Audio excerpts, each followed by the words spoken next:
तो बड़े स्टूडेंट भाई परेशान हो रहे सी कि एलिजिबिलिटी किद्दां पता करिए। तो मास्टर कैडर इंग्लिश के रिगार्डिंग मैं तुहानूं अज दस दी हाँ बई एलिजिबिलिटी की है, क्वालिफिकेशन किवें चाहीदी है।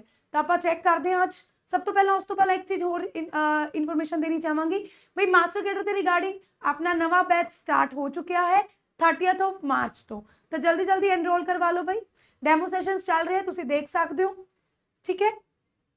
चलो जी, तो एक ਜਿਹੜਾ ਇਹ ਡਾਕੂਮੈਂਟ ਹੈ ਜਿਹਦੇ ਵਿੱਚ ਤੁਸੀਂ ਦੇਖ ਸਕਦੇ ਹੋ ਕਦੋਂ ਜਾਰੀ ਹੋਇਆ ਸੀ 8/1/2022 ਦੇ ਰਿਗਾਰਡਿੰਗ। ਇਹਦੇ ਰਿਗਾਰਡਿੰਗ ਚੈੱਕ ਕਰ ਸਕਦੇ ਹੋ ਵੀ ਕਿਹੜੀ ਕਿਹੜੀ ਮਾਸਟਰ ਕੈਡਰ ਦੀ ਜਿਹੜੀ ਐਲੀਜੀਬਿਲਟੀ ਸੀ ਕੀ ਰੱਖੀ ਗਈ ਸੀ।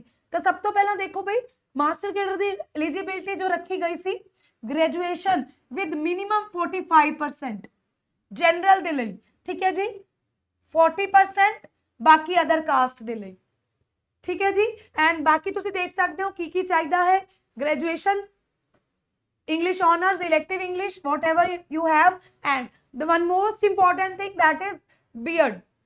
बीएड दे विच तुहाडा वो मेन सबजैक्ट टीचिंग सबजैक्ट होना चाहिदा है, इंग्लिश तुहाडा मेन टीचिंग सबजैक्ट होना चाहिदा है। यह अपना है जिहड़ी eligibility. Now I will discuss with you master cadre English syllabus. तो हुण आपां इंग्लिश के सिलेबस की गल करते हाँ बई, ठीक है जी। तो सब तो पहला आपां गल करते हैं इंग्लिश राइटर्स की, इंडियन राइटर्स, ठीक है।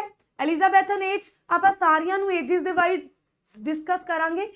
तो इंडियन राइटर्स जो अपने ने आर के नारायण, राजा राव, अरुंधति रॉय, खुशवंत सिंह, मुल्क राज आनंद, अनीता देसाई, रविंद्रनाथ टैगोर, सरोजनी नायडू, ए के रामानुजन एंड अमिताभ घोष। तो ये 10 राइटर ने जो इंडियन राइटर्स है, ठीक है। उस तो बाद एलिजाबैथन एज आएगी जिहदे विच अपने कोल सिर्फ 3 ही राइटर्स ने, Christopher Marlowe, William Shakespeare, Edmund Spenser. इहनूं शेक्सपीरियन एज भी कहने हैं, शेक्सपीरियन एज भी कहने आपां इहनूं, ठीक है जी। उस तो बाद अपनी आंदी है जैकोबियन एज। 4 राइटर्स ने इहदे विच अपने कोल, Jacobean to Restoration, John Donne, John Milton, Ben Jonson and John Dryden. सब तो इंपॉर्टेंट गल इहनूं याद रखण लई जे याद रखना है तो सारे ही जिहड़े वर्ड है वो जे वाले ही ने, John Donne, John Milton, Ben Johnson, John Dryden.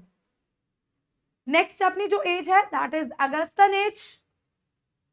इहदे विच अपने कोल 5 राइटर्स ने, Alexander Pope, Jonathan Swift, Joseph Addison, Samuel Richardson and Henry fielding,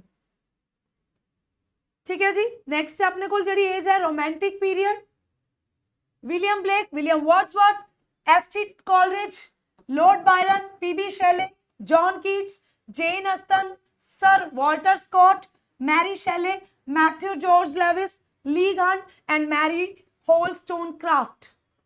सो ये सी अपने रोमांटिक पीरियड। नेक्स्ट है अपना Victorian age, Alfred Lord Tennyson, Robert Browning, Thomas Carlyle, John Ruskin, Walter Pater, Charlotte Bronte, Emily Bronte, Charles Dickens, Thomas Hardy, George Eliot, Samuel Butler, Elizabeth Gaskell and Matthew Arnold. And then the most important जो अपनी age है modern age, भाई most important है, ठीक है।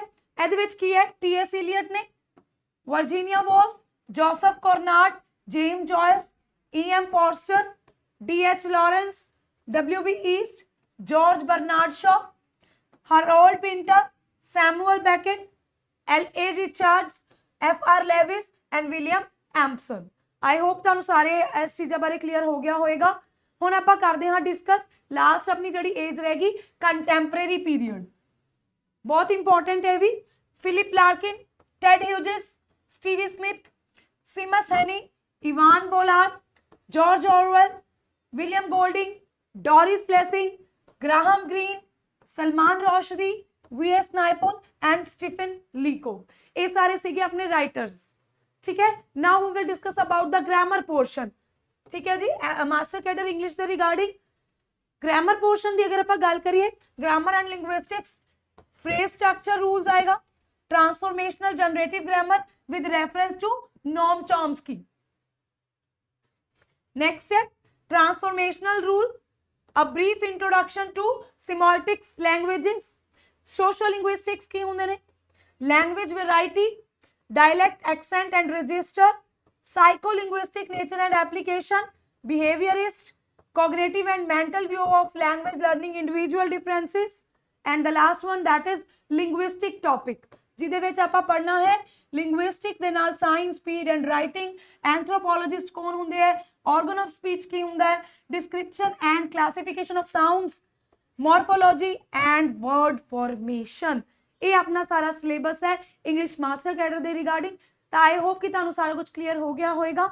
ਪਹਿਲਾਂ ਆਪਾਂ eligibility ਦੱਸੀ ਹੈ, ਉਸ ਤੋਂ ਬਾਅਦ ਮੈਂ ਤੁਹਾਨੂੰ ਸਾਰਾ ਸਿਲੇਬਸ ਡਿਸਕਸ ਕਰਵਾਇਆ। Thank you, bye bye, see you.